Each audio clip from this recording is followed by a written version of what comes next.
Champion Contender podcast. Hello and welcome to the Champ and Contender Sunday Sesh edition. Listen, cheers guys. Enjoying your Sundays, I hope, with your roast dinners or whatever meal you prefer on a Sunday. We've got a good friend of mine who will feature later in the series on a special of Double P Double Q at the end of season 4. I feel like I've got no friends. Bring him in. Yeah, I will. Bring him in. I will. But yeah, it's none other than Tom Goldsmith, all the way from New Zealand. How you doing, man? Very well, very well. It's a bit of a journey, but I'm glad to be here. Yes. The Champion Contender. We just had a Double P Double Q. It was good fun, wasn't it? Very good fun. Very good fun. Random Some questions. random questions, but very enlightening. Very random, pinpointed questions. Yes. But listen, on Sunday Sesh, we talk about the stuff that's going on throughout the week and we summarise it on a Sunday. Yep. Let's talk about what happened with Dave Allen and Makhmudov.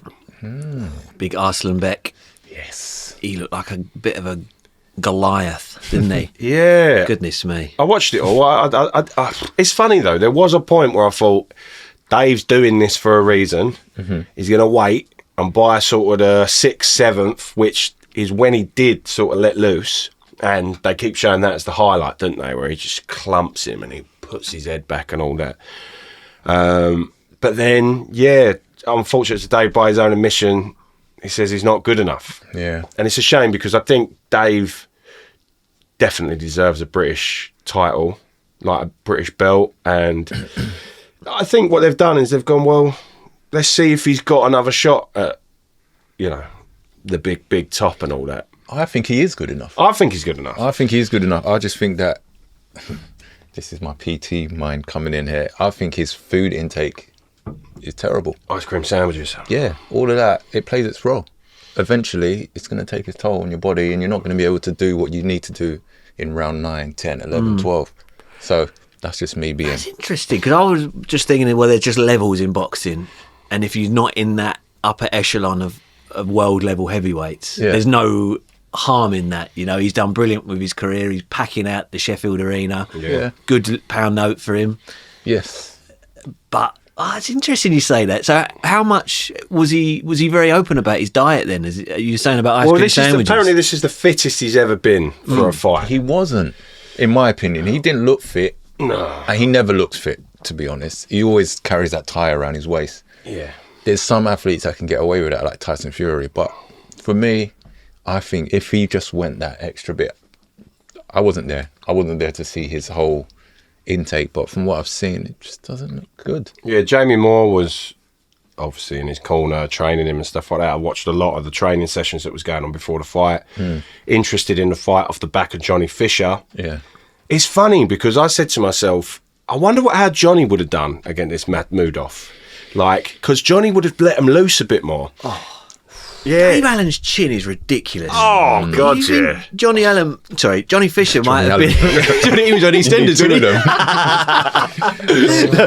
he? Imagine Fisher might actually be a really powerful heavyweight, but he just came up against the most ridiculous chin in heavyweight boxing against Dave Allen. I don't know. Yeah. He's an hard bastard, isn't he? Yeah. Yeah.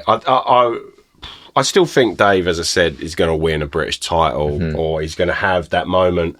But I'm telling you now, I think Dave Allen, tell me if I'm wrong, would beat Anthony Joshua. No, I don't think so. I get the sense that Dave Allen has done a brilliant job in this part of his career and he's making the most of it. I imagine big Arslanbek Makhmudov will go on and fight an Anthony Joshua and get sparked out probably. But Dave Allen maybe has done more in defeat for his... He might have been the real victor after this. He could go on and fight the winner of Fraser Clark and Jamie TKV and then that sell out another big arena and that would be better for Dave Allen's career than going in with an Anthony Joshua and just getting wiped out. But Fraser Clark beat him though. True, but I think he took that fight on about 3 weeks' notice or something like that, and he was mega out of shape. Oh. so I think there would be appetite to see Dave Allen fight the winner of this British title fight. live on telly. Was it next weekend, I think? Yeah, well, two things on that, right? One, I don't know why they didn't go down that avenue anyway with him at Matchroom to get that British. I used to love all the British fights. Like watch him be that British level again and whatever. Get fit as a fiddle, and then by his third fight, maybe fight like a Makhmudov or whatever, or work his way into an AJ. And I'm gonna stick by what I said with AJ. If you've got something that ain't going down, and Dave Allen is able to land something on that glass jaw of AJ's, do you not think that is a possibility? I suppose possibility. Heavyweight boxing is ridiculous because it is a one-punch chance to spark someone out.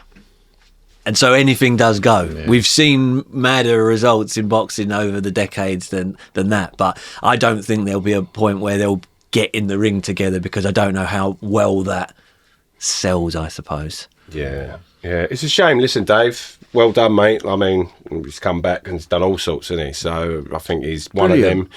I think he's like British, as British fighters go, he's one of the hardest bastards going. And popping, but he's made the most of what he's got. That's the thing in sport. How many times do we look and go, oh, they could have achieved more with that talent? He's juicing everything out of his career, in my opinion. And I think, good luck to him. Brilliant. Yeah. So you think he's got more in him or retire? I think he's. Like, don't retire is what I'm saying. Yeah, I agree. Go and have another good night. Get a good payday against someone else, and he's very popular, isn't he? That atmosphere in Sheffield sounded phenomenal. I mean, really good. So I don't think he'll struggle to fill out another arena. Yeah, true. It's true. We haven't spoke about Giorgio. Oh, same night. Yes, Giorgio Visioli, man. Want you on the pod. We believe strongly Giorgio is a world contender. I think he'd be a world champion. Yeah. Like that's Mark Tibbs ace in the hole, that boy. Yeah. Golden nugget. Oh, mate. Definitely. Have you watched much of Giorgio Visioli? No, I was hearing the podcast, Mark Tibbs talking about him, but I haven't seen that much of him. He's like a Bruce Lee of boxing. The way he's just like in and out, that's a great way of putting it. Nice. So like it just elusive. Finds angles, doesn't he? It's just incredible. Yeah, like I saw him do a punch with the back. It was really odd. But he's dancing. Even the name, though. Yeah, I think he's Italian.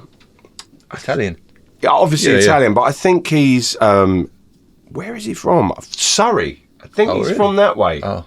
I want to say that. I don't know that for sure, but he's local, like not local, but like local enough. Lad used to work in McDonald's. No way. Yeah, and then all of a sudden the Lawrence Okoli story, ain't it? Yeah. But yeah, massive win for him. Showboating in America. Eddie was there for that as well, wasn't he? Oh, so was that on the Ennis undercards? Yeah, the boots. Right. Yeah. Nice. Good fight. Yeah, it was a good fight. Well done, Giorgio Visioli. Yeah. Second subject. Big John being detained in Australian Airways.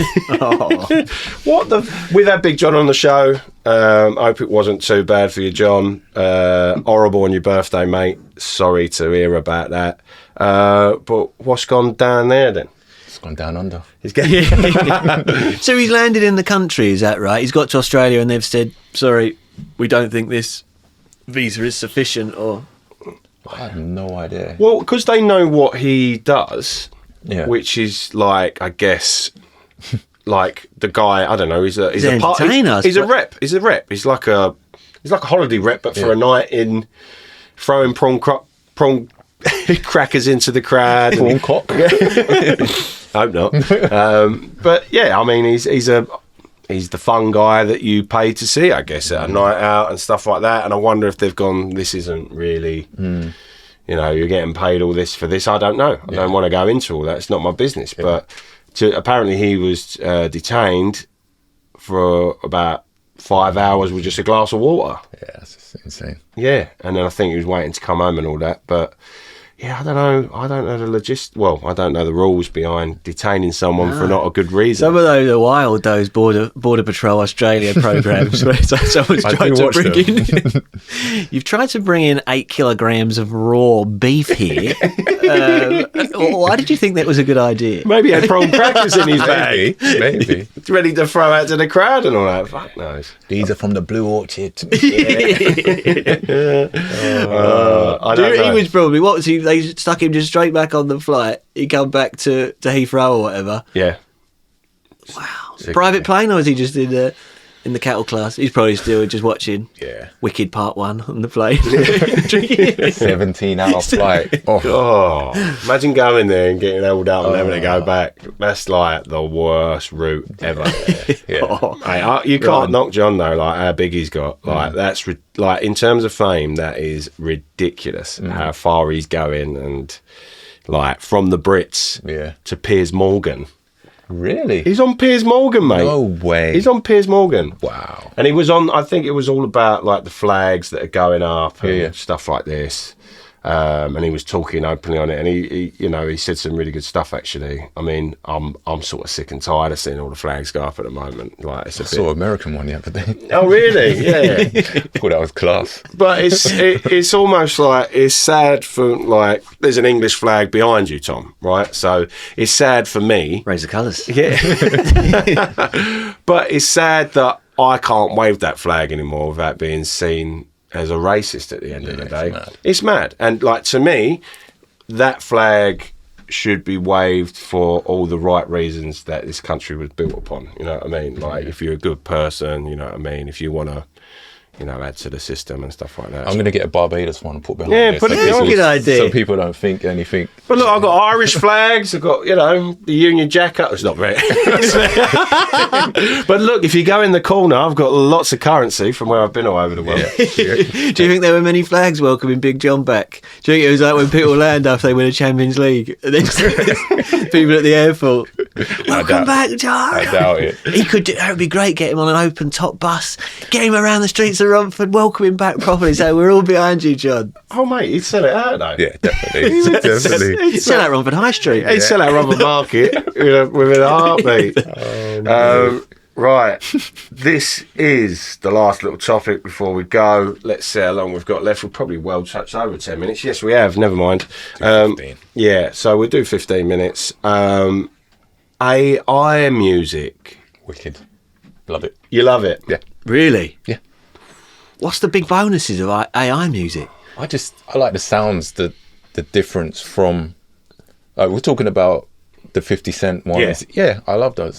So do you like the idea? It's almost like AI brings what to me was BBC Radio 1 Live Lounge, where a different artist does a different song of someone else's. But what we're getting now is like 50 Cent, Eminem, like My Name Is. Yeah. Listening to those lyrics sung in a different, with a big soul voice, like one of the best soul voices you can. Right, so generally, we're talking about reinventions of music, not necessarily AI write me a song that sounds like. Yeah. I don't like that. I don't like Okay, that. so that's the distinction. Yeah. Because that to me lacks a lot of soul. I've heard a few, make me a soul song that sounds, like it could be released on a Marvin Gaye album from 1974 or whatever. And it just has no Feel. You can tell there's no one playing the bass on it with soul. We were talking about this, weren't we, bass? Well, it just had so much. So this is people with existing bodies of work who are putting it through AI to make it sound fresh and different. Yeah. Like, I heard an Oasis one the other day and it was great. Really? Like, yeah, mate. It was just like, it was like the Four Tops does Wonderwall, or it was just amazing. I have heard that. Yeah. It's quite nice. But what's stopping someone doing that anyway? There's all sorts of great cover versions over the years of different things. I mean, people always go about Muse feeling good. Yeah. And things, really taking it from one genre to another. Is that not part of the craft? People, artists having the ear to work out what would work well with their particular vocal style. How would you feel with someone that did to your music?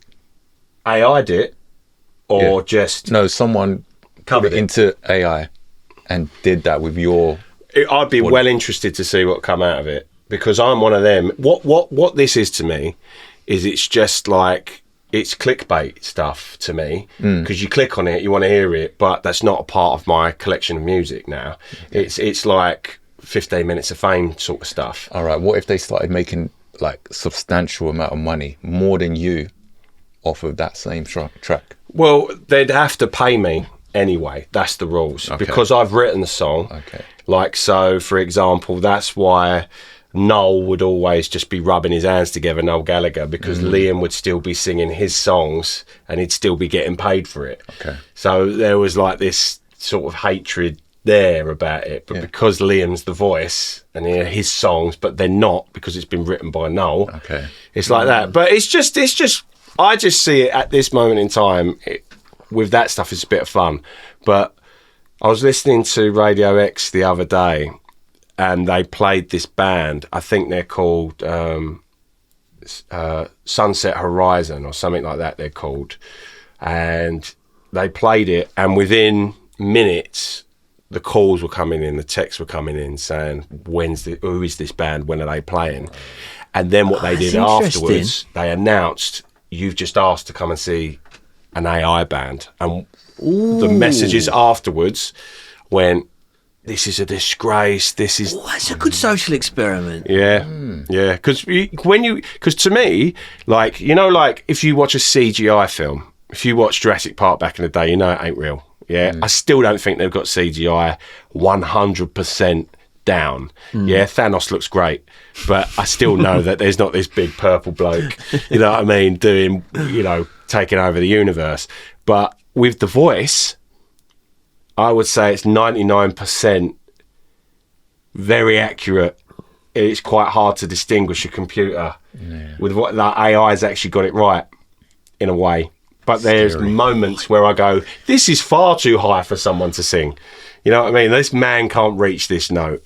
You know, maybe he could, I don't know. Like, It makes me feel uncomfortable, I think. Yeah. I mean, I'm still getting over, you know, checkouts in supermarkets, just going self-checkout. Maybe I'm a bit backwards. I just think talent is... The essence of being human is coming out with something out of your own mind, and it can be a group of people doing it. It doesn't have to be a complete individual talent, but coming out with something original, straight from your perspective, out of your mind. To get a computer to do it lacks a real... The very soul, well, actually not soul music, just any sort of music comes from the soul, I think, and his expression is a human expression. You know, we love dogs, but they can't play music. You know, it's a human thing to be able to create, and that's what worries me a little bit. And I find it a bit bizarre that we've got computers coming out with what they think it should sound like. Ooh, I don't know. Yeah. Timbaland's a big pusher of it, ain't he? Yeah. Yeah. Well, look, that was Sunday Sesh. Yep. You got over your 10 minutes there, people. Tune in next Sunday for another Sunday Sesh. Watch all of our episodes throughout the week anyway. Tom will be featuring in about November time towards the end of the season 4. So there you go. Tom, thanks for coming in, mate. Thank you. Happy Sunday. Have a good week. Yes. Bosh! Bosh. There you go.